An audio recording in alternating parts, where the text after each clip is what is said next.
नमस्कार विद्यार्थी मित्रांनो, एके इंजिनिअरिंग अकॅडमीमध्ये प्रथमतः तुमचं स्वागत. मी कैलास सर. आज तुम्हाला मराठी व्याकरणचा जो घटक आहे तो घटक समजावून सांगणार आहे. ही लेक्चर सिरीज तुम्हाला जॉईन करायची असेल तर तुम्ही जो खाली नंबर दिलेला आहे त्या नंबरवरती कॉल करून जॉईन करू शकता. पण सगळ्यात प्रथमतः नेमकं या लेक्चर सिरीज मध्ये आपण काय पाहणार आहे आणि कशा पद्धतीने हा सिलेबस कव्हर होणार आहे हे तुम्हाला माहिती असणं गरजेचं आहे. तर यासाठी बघा, समजावून घ्या थोडासा भाग की जो तुमचा सिलेबस आहे किंवा जे तुमचे क्वेश्चन विचारले जातात यामध्ये खरं तर टेक्निकल आणि नॉन टेक्निकल असे दोन पार्ट असतात. टेक्निकलचा पार्ट तुम्ही केलेलाच असतो, पण नॉन टेक्निकलचा भाग जो आहे तो या ठिकाणी जो मराठी व्याकरणचा घटक आहे त्यावरती सुद्धा काही क्वेश्चन आलेले असतात. ते क्वेश्चन आपल्याला येणं अपेक्षित आहे, कारण आपल्याला मेरिट मध्ये यायचं असतं. या मेरिट मध्ये येण्यासाठी जे काही इतरांपेक्षा जास्तीचे मार्क हवे आहेत तर हे या मराठी व्याकरण या घटकातून तुम्हाला नक्की मिळू शकतात. कारण हा सब्जेक्ट कसा पाहिला तर खूप सोपा आहे किंवा तुमचं मार्कांचं वेटेज थोडंसं कमी असल्यामुळं अगदी वरवरचे क्वेश्चन जे आहेत ते त्यामध्ये विचारलेले असतात.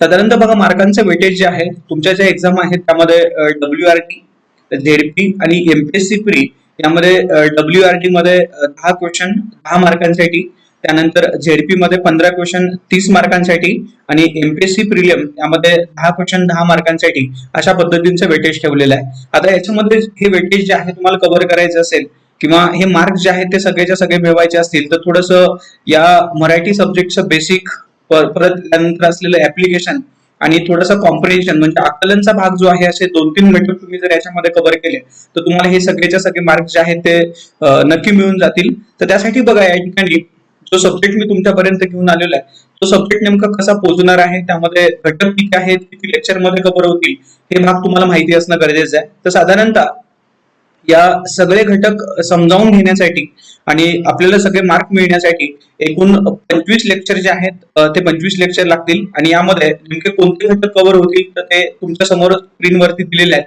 जसं अगदी त्या सब्जेक्टचा बेसिक भाग जो आहे तो मराठी भाषा आणि वर्ण विचार इथून सुरुवात केली जाईल आणि त्यानंतर शब्दांच्या जाती, संधी, समास, प्रयोग, वाक्यांचे प्रकार, वाक्य पृथक्करण, अलंकार, शब्दसिद्धी, त्यानंतर मनी, वाक्प्रचार किंवा शब्दसमूहाबद्दल एक शब्द, अशा पद्धतीचा हा सगळा घटक जो आहे तो कव्हर केला जाईल.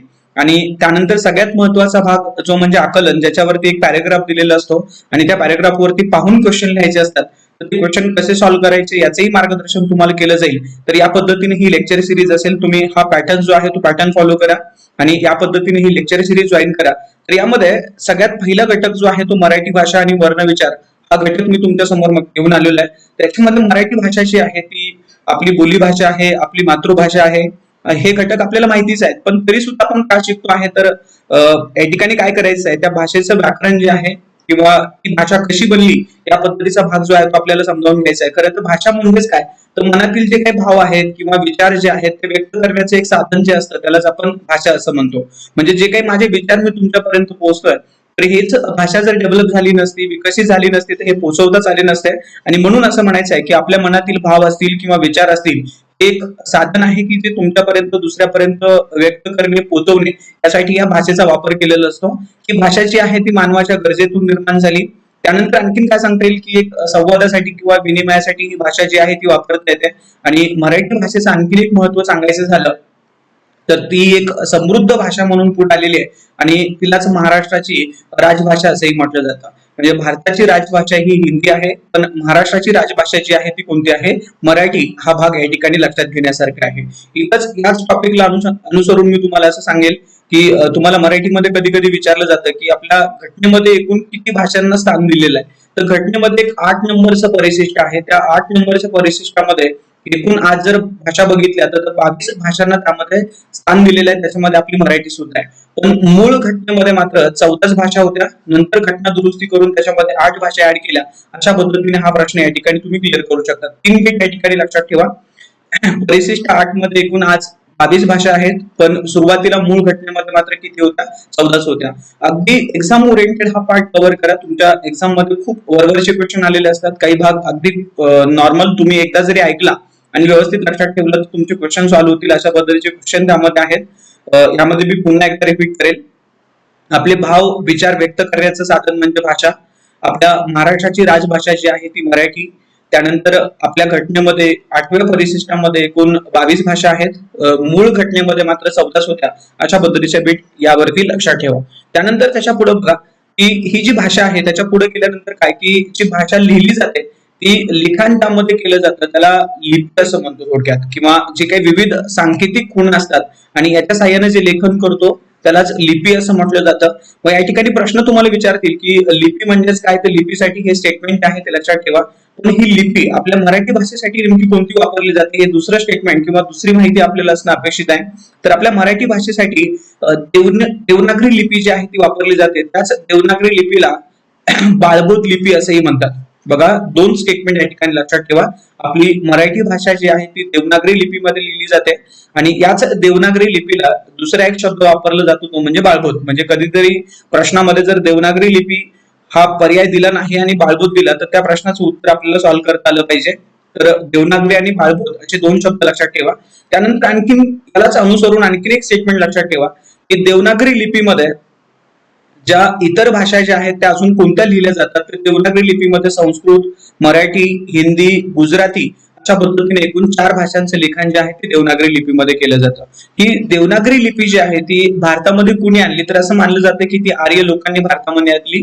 तर अशा पद्धतीनं या 2-3 बेसिक गोष्टी ज्या आहेत त्या आपल्याला लक्षात ठेवाव्या लागतील की विविध सांकेतिक खुणांनी आपण जे लिखाण करतो त्याला लिपी असं म्हटलं जातं. मराठी भाषेची जी लिपी आहे त्याला देवनागरी लिपी असं म्हणतात. त्या देवनागरी लिपीलाच दुसरा एक शब्द वापरला जातो बाळबोध लिपी. या देवनागरी लिपीमध्ये अजून संस्कृत, मराठी, हिंदी आणि गुजराती या 4 भाषांचं लिखाण केलं जातं. आणि ही देवनागरी लिपी जी आहे ती महाराष्ट्रामध्ये किंवा भारतामध्ये ज्यांनी आणली त्यांचं नाव आहे आर्य, किंवा आर्य लोकांनी ती भारतामध्ये आणली असं लक्षात ठेवलं तरी चालेल. त्यानंतर बघा की त्याच्या पुढे जाऊन जे व्याकरण समजावून घ्यायचंय. व्याकरण म्हणजेच काय याची व्याख्या एका एक्झामला तुमच्या विचारलेली होती. तर व्याकरण म्हणजेच काय, खरं तर भाषेचं स्पष्टीकरण करणारं जे शास्त्र असतं त्याला व्याकरण असं म्हटलं जातं. बघा पुन्हा एकदा, भाषेचे स्पष्टीकरण करणारं शास्त्र म्हणजेच व्याकरण. आणि या मराठी भाषेमध्ये जे मराठी व्याकरणावरचं पहिलं पुस्तक लिहिलं होतं त्यांचं नाव आहे विल्यम कॅरी. त्यांनी जे पुस्तक लिहिलं होतं त्या पुस्तकाचं नाव आहे the grammar of Maratha language, जे 1805 मध्ये लिहिलं होतं. बघा परत एकदा, मराठी व्याकरणावरचं पहिलं पुस्तक विल्यम कॅरी आणि जे पुस्तक आहे त्या पुस्तकाचं नाव होतं the grammar of Maratha language, जे 1805 मध्ये लिहिलं होतं. यानंतर लिखाण जे आहे ते दादोबा पांडुरंग तरखडकर यांनी केलं. त्याचं नाव आहे त्या पुस्तकाचं महाराष्ट्र भाषेचं व्याकरण. ज्यांनी तो ग्रंथ आहे तो 1836 मध्ये पब्लिश केला होता. आणि याच दादोबा पांडुरंग तरखडकर यांना मराठी भाषेचे पाणिनी असं म्हटलं जातं. 2 प्रश्न या ठिकाणी लक्षात ठेवायचे. पहिला प्रश्न, मराठी भाषेचे पाणिनी कोण, तर दादोबा पांडुरंग तरखडकर. आणि दुसरा प्रश्न जो आहे तो, मराठी भाषेचे शिवाजी कोण, तर त्या ठिकाणी मात्र उत्तर येईल विष्णू शास्त्री चिपळूणकर. तर या पद्धतीनं हा एक भाग अगदी लक्षात ठेवण्यासारखा आहे, महत्वाचा आहे. पुन्हा एकदा मी तुम्हाला समजावून सांगतो. भाषेचं स्पष्टीकरण करणारं शास्त्र म्हणजे व्याकरण. मराठी व्याकरणावरचं पहिलं पुस्तक विल्यम कॅरी यांनी 1805 मध्ये the grammar of Maratha language या नावानं लिहिलं. त्यानंतर दादोबा पांडुरंग तरखडकर यांनी महाराष्ट्र भाषेचं व्याकरण हा शास्त्रशुद्ध ग्रंथ 1836 मध्ये पब्लिश केला. दादोबा पांडुरंग तरखडकर यांना मराठी भाषेचे पाणिनी असं म्हटलं जातं. त्याचबरोबर मराठी भाषेचे शिवाजी म्हणून विष्णू शास्त्री चिपळूणकर यांनाही ओळखलं जातं. त्याच्या पुढं आपल्याला मराठी भाषेची वर्णमाला जी आहे ती समजावून घ्यायची आहे, कारण आपला भाषेचा सगळ्यात बेसिक पार्ट जो आहे तो वर्ण विचार हा असेल. तर यामध्ये जे आपल्या मुखावरती ध्वनी उमटतात किंवा जे आपल्या तोंडावरती मूळ ध्वनी जे आहेत ते बाहेर निघतात त्यांना आपण वर्ण असं म्हणतो. तोंडावाटे निघणाऱ्या मूळ ध्वनींना वर्ण असं म्हटलं जातं. असं सरळ सरळ लक्षात ठेवा. हे वर्ण बाहेर कसे निघतात, तर आपल्या मुखातील जीभ असेल किंवा परजीभ असेल किंवा कंठ असेल, मुर्दा असेल, दंत असेल, टाळू असेल, ओष्ठ असेल, या सगळ्यांचा वापर करून किंवा यातील काही भागाचा वापर करून हे वर्ण बाहेर निघतात किंवा मूलध्वनी बाहेर निघतात. त्यांनाच आपण वर्ण असं म्हणतो. आणि हेच वर्ण हवेमध्ये विरून जाऊ नयेत म्हणून आपण त्यांना लिहून सुद्धा ठेवतो. आणि हेच लिहून ठेवल्यामुळे आपण त्यांना अक्षर असंही म्हणतो. अक्षर म्हणजे नाश न पावणारे, अशा पद्धतीची एक व्याख्या लक्षात ठेवली तरी सुद्धा महत्वाचं आहे, किंवा अशा पद्धतीचे भाग जे आहेत ते एक्झाम मध्ये विचारले जातात. आपल्या वर्णमालेमध्ये एकूण किती वर्ण आहेत हा एक महत्वाचा भाग आहे. खरं तर यामध्ये थोड्याच दिवसापूर्वी म्हणजे 6 नोव्हेंबर 2009 चा एक गव्हर्नमेंटचा GR होता. त्याच्यामध्ये एकूण त्यांनी 50 वर्ण जे आहेत ते मानलेले. आता काहींचं म्हणणं आहे 48, त्यानंतर काहींचं म्हणणं आहे 50 आणि काहींचं आहे 52. आता 48, 50 आणि 52 याची उत्तरं कशी आहेत बघा, की जे याच्यामध्ये ऍ आणि अ याचा जे समावेश करत नाहीत त्यांचं उत्तर 48 असेल. त्यानंतर जे ऍ आणि अ यांचा समावेश करतात त्यांचं उत्तर 50 असेल. आणि 52 उत्तर कोणाचं असेल की क्ष आणि ज्ञ या दोन वर्णांचा समावेश जे वर्णमालेमध्ये करतील त्यांचं उत्तर 52 असेल. पण आता प्रश्न उत्तर कसं लिहिणार, तर याचं उत्तर जे आहे ते गव्हर्नमेंट GR जो आहे 2009चा तो मात्र 50 सांगतो. तर त्याचं उत्तर तुम्ही या ठिकाणी 50 असं लिहिलं पाहिजे 6 नोव्हेंबर 2009च्या GR नुसार. आणि मग बाकीचं लिखाण जे आहे ते थोडंसं बाजूला ठेवा, कारण जो बेसिक ग्रंथ मानला जातो, जे बेसिक पुस्तक मानलं जातं मोरा वाळिंबेचं, त्या पुस्तकामध्ये अजूनही 50 वर्णच दिलेले आहेत. म्हणून आजही मराठी भाषेमध्ये 50 वर्णच लक्षात ठेवा. त्यानंतर ही वर्णमाला किंवा मूळाक्षरे जी आहेत ती समजावून घेणं गरजेचं आहे. आता या 50 वर्णांचा समावेश जो आहे किंवा वर्गीकरण आहे प्रामुख्याने 3 गटांमध्ये केलेलं आहे. पहिला प्रकार स्वर, दुसरा प्रकार स्वरादी आणि तिसरा प्रकार व्यंजने. बघा पुन्हा एकदा सांगतोय, 50 वर्ण जे आहेत ते 50 वर्णांचं वर्गीकरण प्रथमतः 3 गटांमध्ये केलेलं आहे. त्यामध्ये स्वर, स्वरादी आणि व्यंजना. आता आपण एक एक घटक जे आहेत ते समजावून घेऊ. स्वरांची संख्या आज 14 आहे, पूर्वी मात्र 12च होती, त्याच्यामध्ये 2 ऍड झालेले आहेत, त्यामुळे त्यांची संख्या जी आहे ती 14 झाली. त्यानंतर स्वरादी जे आहेत ते 2 आहेत आणि व्यंजन जे आहेत ते एकूण किती आहेत 34. अशा पद्धतीनं ह्या 50 वर्णांचं वर्गीकरण 3 गटांमध्ये आहे. आता हे स्वर जे आहेत, स्वर म्हणजेच काय की नुसतेच सूर असतात किंवा यांचा उच्चार करताना हवा जी आहे ती कुठेही अडवली जात नाही किंवा तोंड उघडलेलं असतं किंवा ते उच्चाराच्या दृष्टीनं स्वतंत्र आहेत. अशा पद्धतीने या स्वरांची व्याख्या जी आहे ती आपल्याला करता येते. बघा परत एकदा, स्वर हे स्वतंत्र आहेत किंवा हवा कुठेही अडवली जात नाही किंवा आणखीन काय की तोंड हे उघडलेलं असतं. अशा पद्धतीने ज्या वर्णांचा उच्चार केला जातो त्याला आपण स्वर असं म्हणतो. या स्वरांचं वर्गीकरण मुख्य करून 3 गटांमध्ये केलं जातं. त्यामध्ये ऱ्हस्व स्वर, दीर्घ स्वर आणि संयुक्त स्वर. आणि चौथा घटक जो आहे त्याला आदत्त असं म्हटलं जातं किंवा इंग्रजी भाषेच्या माध्यमातून आलेले आहेत म्हणून त्यांना इंग्रजी स्वर असंही म्हटलं जाईल. या पद्धतीनं हे 4 घटक लक्षात ठेवा. प्रामुख्याने 3च आहेत पण चौथा एक वेगळा आपण लिहिलेला आहे, त्याला आदत्त असं म्हटलेलं आहे. तर यामध्ये हे स्वर 3 किंवा 4 गटांमध्ये जे केलेले आहेत त्यातला पहिला प्रकार जो आहे त्याला आपण ऱ्हस्व स्वर असं म्हटलेलं आहे. त्यानंतर दीर्घ स्वर आणि त्यानंतर संयुक्त स्वर. आता ऱ्हस्व स्वर, दीर्घ स्वर आणि संयुक्त स्वर म्हणजेच काय की ज्यांचा उच्चार करण्यासाठी कमी वेळ लागतो त्यांना आपण ऱ्हस्व स्वर असं म्हणतो. त्याच्यामध्ये अ आहे, त्यानंतर ई आहे, त्यानंतर उ आहे, त्यानंतर रू आहे आणि त्यानंतर लू आहे. यांचा समावेश जो आहे तो ऱ्हस्व स्वरांमध्ये आहे. त्यानंतर दीर्घ स्वरांमध्ये त्यांचा उच्चार करण्यासाठी जास्त वेळ लागतो. उदाहरणार्थ आ आहे, ई आहे आणि उ यांना मात्र आपण दीर्घ स्वर असं म्हणतो. आणि संयुक्त स्वर म्हणजेच काय की जे एकापेक्षा जास्त स्वरांनी बनलेले आहेत त्यांना आपण संयुक्त स्वर असं म्हणतो. त्यामध्ये ए, त्यानंतर ऐ, त्यानंतर ओ आणि औ अशा पद्धतीनं हे संयुक्त स्वर आहेत. इथे लक्षात ठेवा की संयुक्त स्वरांचा समावेश खरं तर या दीर्घ स्वरांमध्येच होतो. म्हणजे जर तुम्हाला कदाचित प्रश्न विचारला की संयुक्त स्वरांना दीर्घ स्वर म्हणतात का, स्टेटमेंट बरोबर आहे का चूक आहे, तर या ठिकाणी सांगा की बरोबर आहे. पण या ठिकाणी फक्त संयुक्त स्वर असा प्रश्न विचारला तर त्यामध्ये मात्र हे जे या ठिकाणी दिलेले आहेत हे स्वर तुम्हाला लक्षात ठेवावे लागतील, त्यांना मात्र आपण संयुक्त स्वर असं म्हणतो. आणि जे इंग्रजी भाषेच्या माध्यमातून मराठीमध्ये आलेले आहेत ते 2 स्वर, त्यामध्ये ऍ आणि अ अशा पद्धतीने त्यांचा समावेश आदत्त मध्ये केलेला आहे किंवा इंग्रजी स्वर म्हणून तुम्ही लक्षात ठेवलं तरी सुद्धा चालेल. त्यानंतर वर्ण प्रकारामध्ये पहिला प्रकार स्वर 14 संपल्यानंतर दुसरा प्रकार आपल्याला समजावून घ्यावा लागतो, तो म्हणजे स्वरादी. त्या स्वरादीमध्ये एक आहे आणि दुसरा प्रकार आहे आहा किंवा अनुस्वार आणि विसर्ग अशा पद्धतीने त्यांचं उच्चारण केलं जातं. आता स्वरादी म्हणण्याचं कारण काय, तर त्यांच्या उच्चाराच्या अगोदर स्वर येतो म्हणून त्यांना स्वरादी असं म्हटलं जातं. बघा परत एकदा सांगतो, त्यांच्या उच्चाराच्या अगोदर स्वर येतो म्हणून त्यांना स्वरादी असं म्हटलं जातं. उदाहरणार्थ या ठिकाणी मी शब्द लिहिला पंख. आता पंख या शब्दाचं फोड जर करायची झाली तर ती आपल्याला करता येते प अधिक अ अधिक अनुस्वार या पद्धतीने याची फोड होते. म्हणजेच काय झालं की हा जो अनुस्वार आहे किंवा ही जी स्वरादी आहे त्या स्वरादीच्या अगोदर एक स्वर आला म्हणून त्याला स्वरादी असं म्हटलं जातं. किंवा दुसरा प्रकार जो आहे ज्याला आपण विसर्ग असं म्हणतो, त्या विसर्गामध्ये एक या ठिकाणी उदाहरण घेतलं मी दुःख.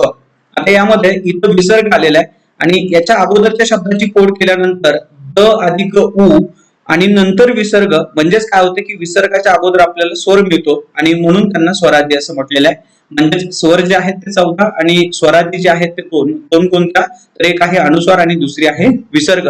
त्यानंतर जो भाग आहे वर्ण प्रकारामध्ये ती म्हणजे व्यंजन. तर एकूण व्यंजन जे आहेत ते 34 व्यंजन मात्र स्पर्श व्यंजने, त्यानंतर अर्धस्वर, ऊष्मे, महाप्राण आणि स्वतंत्र अशा पद्धतीने एकूण 5 गटांमध्ये वर्गीकृत केलेले आहे. पहिला प्रकार स्पर्श, दुसरा अर्धस्वर, तिसरा ऊष्मे, चौथा महाप्राण आणि पाचवा स्वतंत्र.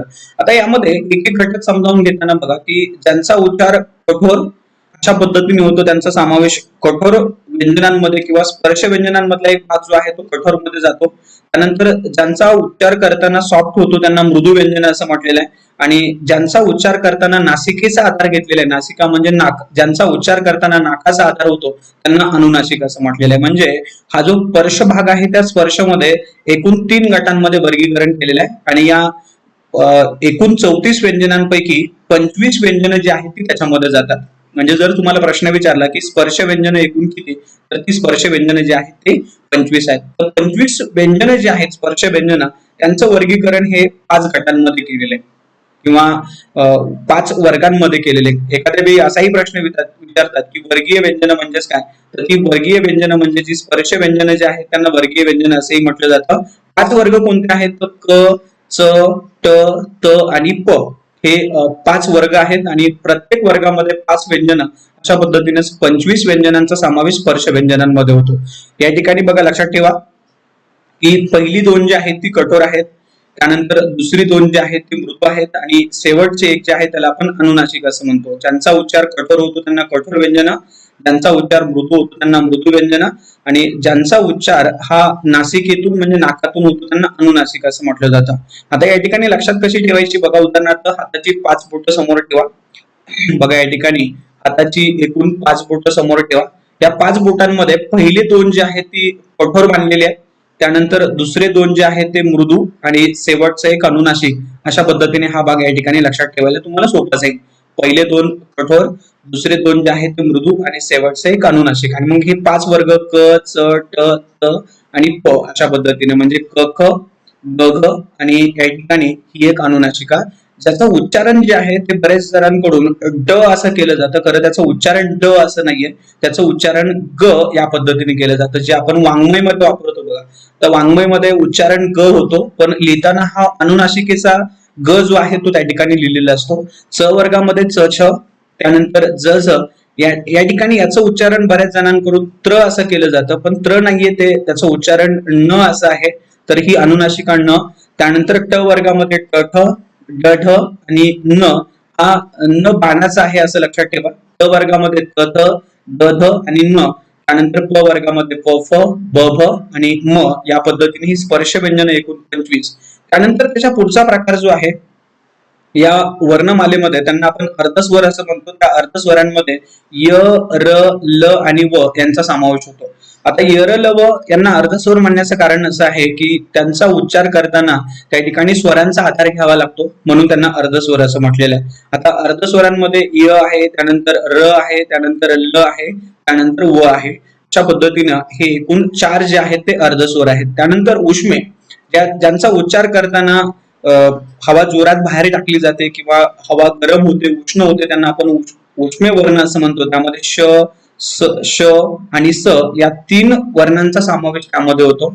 त्यानंतर एक आहे महाप्राण, त्यामध्ये ह याचा समावेश होतो आणि सगळ्यात शेवटचा जो आहे ळ, जो स्वतंत्र गटामध्ये समावेश आहे किंवा त्याला द्रविड असंही म्हटलं जातं. तर द्रविड म्हणण्याचं कारण काय आहे, तर याचा समावेश जो आहे म्हणजे हा ळ मराठी भाषेमध्ये जो समावेश झालेला आहे तो संस्कृत मधून समावेश झालेला नसून दाक्षिणात्य भाषेतून किंवा दक्षिण भाषेतून समावेश झालेला आहे आणि म्हणून त्याला द्राविड किंवा द्रविड असंही म्हटलं जातं. अशा पद्धतीने ही एकूण 50 वर्ण जे आहेत ते तुमच्या समोर आहेत, ते व्यवस्थित लक्षात ठेवा. त्यावरती प्रश्न जे आहेत ते नक्की विचारले जातात. पुढच्या काही लेक्चर सिरीज मध्ये याचेच काही कन्सेप्ट जे आहेत किंवा याच्याच काही व्याख्या ज्या आहेत त्या सुद्धा आपल्याला समजावून घ्यायच्या, की जसं आपण स्वरांचा वापर करताना हे स्वर जे आहेत ते आपण 2 पद्धतीने वापरतो. एक तर डायरेक्ट कुठे वापरले जातात की अक्षरांच्या स्वरूपामध्ये वापरले जातात आणि दुसरा एक वापरण्याचा प्रकार असतो तो म्हणजे कोणतं, तर चिन्हांच्या स्वरूपामध्ये वापरले जातात. आता अक्षरांच्या स्वरूपामध्ये वापरणे म्हणजेच काय, की एखादा डायरेक्ट आपण मी या ठिकाणी शब्द लिहिला की अक्षय, अक्षय हा शब्द लिहिला तर याच्यामध्ये तो स्वर जो आहे तो डायरेक्ट वापरलेला आहे. आणि दुसरा भाग म्हणजेच काय, की हेच स्वर जे आहेत ते चिन्हांच्या स्वरूपामध्ये वापरले जातात. खरं तर व्यंजनांना पूर्णत्व मिळवण्यासाठी किंवा व्यंजनांचा पूर्ण उच्चार करण्यासाठी या स्वरांचा वापर केला जातो किंवा याच स्वरांचा वापर करून सुरुवातीला एक बाराखडी बनवली जायची, पण आज त्या 12 कढीला आपण 14 कढी असंही म्हणतो. म्हणजे हे स्वर जे आहेत ते चिन्हांच्या स्वरूपामध्ये व्यंजनामध्ये समाविष्ट होत असताना 14 प्रकारे समाविष्ट होतात आणि म्हणून त्यांना 14 कढी असंही म्हटलं जातं. उदाहरणार्थ या ठिकाणी मी क चा आधार घेऊन तुम्हाला हे 14 कढी कशी बनते हे समजावून सांगेल. की उदाहरणार्थ फक्त मी क लिहिला तर त्या क मध्ये फक्त क नाहीये तर क आणि अ हे दोन मिक्स झालेले आहेत. ओके, या ठिकाणी क चा पायमुळा आणि क पूर्ण ला असे दोन प्रकार या ठिकाणी तुम्हाला माहिती पाहिजे. क जर पूर्ण लिहिला तर त्या पूर्ण मध्ये एक स्वर मिक्स झालेला आहे आणि क जर पाय मोडलेला असेल तर मात्र त्यामध्ये ते अपूर्ण उच्चाराचं आहे, त्यामध्ये मात्र स्वर मिक्स झालेला नाही. तर क अधिक अ या पद्धतीनं. त्यानंतर का म्हणजेच क अधिक आ या ठिकाणी बघा समजावून घ्या. त्यानंतर की कला पहिली वेलांटी आहे म्हणजे क अधिक ई. त्यानंतर की कला दुसरी वेलांटी आहे क अधिक ई. त्यानंतर कु या ठिकाणी कला पहिला उकार आहे म्हणजे हा रस्व उ या ठिकाणी तुम्ही वापरला पाहिजे. त्यानंतर क अधिक उ कला दुसरा उकार आहे म्हणजे दीर्घ उ वापरला पाहिजे. त्यानंतर क्रू या ठिकाणी हा रू तुम्हाला वापरता येईल. त्यानंतर क्लू त्यामध्ये जो स्वर आहे तो रस्व स्वर या ठिकाणी वापरलेला आहे. के म्हणजे त्यामध्ये जो एक मात्रा आहे तो ए या ठिकाणी त्याच्यामध्ये समाविष्ट असतो. त्यानंतर कॅ म्हणजेच क अधिक ऍ. त्यानंतर क आणि जो ऐ समाविष्ट झालेला आहे. ऐ म्हणजे खरं तर दोन मात्रे त्यामध्ये सहभागी झालेले असतात. त्यानंतर को को म्हणजे क अधिक ओ हा त्याच्यामध्ये स्वर सहभागी झालेला आहे. त्यानंतर क अधिक अ हा स्वर त्याच्यामध्ये सहभागी झालेला आहे. आणि त्यानंतर कौ कौ म्हणजेच क अधिक औ अशा पद्धतीने स्वर त्याच्यामध्ये सहभागी झालेला आहे. हे तुम्ही व्यवस्थित समजावून घेणं गरजेचं आहे, कारण या ठिकाणी तुम्हाला एखादा शब्द दिलेला असतो आणि त्या शब्दांमध्ये एकूण स्वर किती सहभागी झालेले आहेत किंवा व्यंजन किती आहेत किंवा अजून एकूण वर्ण किती आहेत अशा पद्धतीने प्रश्न विचारलेला असतो. त्यासाठी त्या शब्दाची तुम्हाला फोड करता येणं अपेक्षित आहे. जर ही फोड करता आली तरच तुम्हाला त्या प्रश्नाचं उत्तर सॉल्व्ह करता येईल. उदाहरणार्थ या ठिकाणी मी एक शब्द दिला की वृषाली हा शब्द दिलेला आहे. तर वृषाली या शब्दामध्ये एकूण किती वर्ण आहेत. आता या ठिकाणी तुम्ही जर तुम्हाला हा प्रकार माहिती नसेल तर रॅन्डमली तुम्ही वाचाल 1, 2 आणि 3 अशा पद्धतीने 3, 4, 5 जे काही उत्तर तुम्हाला निघेल अशा पद्धतीने तुम्ही लिहिलेलं असेल, पण ते बरोबरच येईल असं नाही. उदाहरणार्थ या प्रश्नामध्ये एकूण किती वर्ण सहभागी झालेले आहेत या प्रश्नाचं उत्तर सोडवण्यासाठी तुम्हाला त्याची फोड करता आली पाहिजे.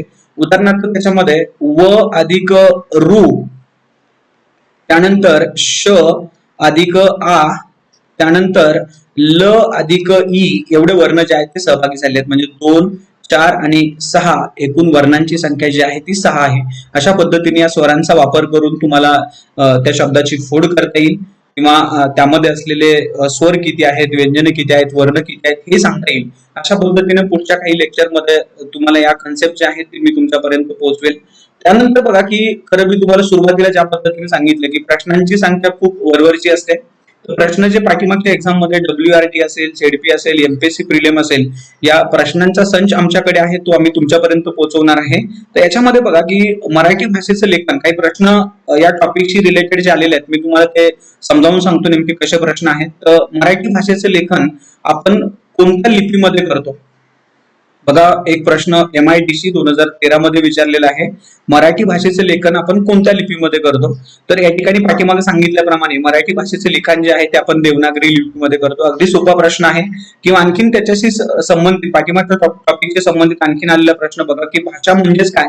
तर तुम्हाला मी पाठीमागे सांगितलं की विचार व्यक्त करण्याचं साधन म्हणजेच भाषा, जो लातूर MNC ला विचारलेला प्रश्न आहे. याचंही प्रश्नाचं उत्तर तुम्हाला अगदी पटकन देता येईल, सहज देता येईल. त्यानंतर पाठीमागच्या टॉपिक मध्ये पाहिल्याप्रमाणे बघा देवनागरी लिपी असणाऱ्या भाषा कोणत्या, म्हणजे देवनागरी लिपीमध्ये अजून कोणत्या भाषा वापरल्या जातात किंवा कोणत्या भाषा लिहिल्या जातात. याच्यामध्ये बघा की आपण पाठीमागच पाहिलं मराठी, गुजराती, हिंदी आणि संस्कृत या 4 भाषा ज्या आहेत त्या देवनागरी लिपीमध्ये लिहिल्या जातात. त्यानंतर आणखीन बघा हे स्टेटमेंट आणखीन लक्षात ठेवण्यासारखं आहे. मराठी भाषा खालीलपैकी कोणत्या भाषांपासून बनलेली आहे. तर खरं मराठी भाषेची जननी म्हणून संस्कृतला मानतो, पण संस्कृत बरोबर अजून कोणते आहेत तर संस्कृत आणि प्राकृत यापासून ही मराठी भाषा जी आहे ती बनलेली आहे. त्यानंतर आणखीन काय सांगता येईल बघा की काही काळ भाषेला मुरड घालून लिहिण्याची जी पद्धती होती त्याला कोणती लिपी असं म्हटलं जातं. तर त्याला मोडी लिपी असं म्हटलं जातं. म्हणजे अक्षरांना मुरड घालून लिहिणारी लिपी त्याला मोडी लिपी असं म्हणतात. त्यानंतर भाषेचं स्पष्टीकरण करणारं जे शास्त्र आहे त्याला व्याकरण असं म्हणायचं, हेही पाठीमागं स्टेटमेंटच्या स्वरूपात पाहिलं होतं. अशा पद्धतीने अगदी सोपे प्रश्न जे आहेत त्यामध्ये विचारलेले आहेत. खरं तर हे पुढचे प्रश्न सोडवण्यासाठी आणखीन तुम्हाला काही घटक जे आहेत ते पाहावे लागतील आणि मगच तुम्हाला हे प्रश्न सोडवता येतील. त्यानंतर बघा की मराठी भाषेचे पाणिनी म्हणून कोणाला ओळखलं जातं. मी पाठीमागच तुम्हाला सांगितलं की दादोबा पांडुरंग तरखडकर यांना मराठी भाषेचं पाणिनी म्हणून ओळखतात. आणि मराठी भाषेचं लेखन नेमकं कोणत्या लिपीमध्ये केलं जातं, बघा हा प्रश्न पुन्हा एकदा रिपीट झाला. त्याचं लिखाण जे आहे ते देवनागरीमध्ये केलं जातं. हे सगळे प्रश्न एक्झामला विचारलेले आहेत, अगदी सोपे आहेत, सहज तुम्हाला सोडवता येतील. किंवा आणखीन काही प्रश्न बघा, आता खरं तर याच्यामध्ये काही वर्णांची उच्चारस्थानं याचे प्रश्न सहभागी झालेले आहेत, पण ते वर्णांची उच्चारस्थानं शिकल्यानंतर मी तुम्हाला समजावून सांगेल. जो टॉपिक आपण पाहिला त्याच्याशी रिलेटेड कोणते क्वेश्चन आहेत का बघा, की आपल्या तोंडावाटे निघणाऱ्या मूलध्वनींना आपण काय म्हणतो, ते पाठीमागच तुम्हाला सांगितलं, त्यांना आपण वर्ण असं म्हणतो. आणखीन बघा या ठिकाणी दुसरा एक प्रश्न आहे की मराठी वर्णमालेत एकूण किती वर्ण आहेत. आता इथं पुन्हा एकदा बघा की 12, 36, 48 आणि 34 अशा पद्धतीचे 4 पर्याय आहेत. मी तो तुम्हाला 50 सांगितलं, त्यानंतर 52 सांगितलं आणि 48. आता याच्यामध्ये खरं तर 48 हाच पर्याय आहे, म्हणून 22चं उत्तर जे आहे तुम्हाला किती लिहावं लागेल, 3 लिहावं लागेल. आता हा प्रश्न जो आहे तर जर एमपीएससी ला आला तर खरं तर कॅन्सल होईल, पण बाकीच्या एक्झाम मध्ये खरं तर फीडबॅक किंवा प्रश्न कॅन्सल करण्याची पद्धती जी आहे त्यांनी जर ठेवलेली नसेल तर थोडा प्रॉब्लेम होतो. त्याच्यामुळे थोडीशी पार्श्वभूमी आपल्याला माहिती असेल आणि जर तुम्ही 48 उत्तर लिहिलेलं असेल तर त्या प्रश्नपत्रिकेमध्ये, त्या पेपरमध्ये ते उत्तर जे आहे ते बरोबर सुद्धा दिलेले असतात. तर अशा पद्धतीने हे टॉपिक जे आहे ते तुमच्यापर्यंत पोहोचवले जातील. सुरुवातीला कन्सेप्ट सांगितली जाईल, त्याचं बेसिक सांगितलं जाईल आणि त्यावरती आलेले क्वेश्चन जे आहेत ते सुद्धा तुम्हाला सोडून दिले जातील. यातून तुमची संपूर्ण प्रॅक्टिस होईल आणि सगळे मार्क जे आहेत ते तुम्हाला मिळतील. तर या पद्धतीने जर लेक्चर सिरीज तुम्हाला आवडली असेल तर AK इंजिनिअरिंग अकॅडमीला तुम्ही कॉन्टॅक्ट करू शकता आणि ही लेक्चर सिरीज जॉईन करू शकता.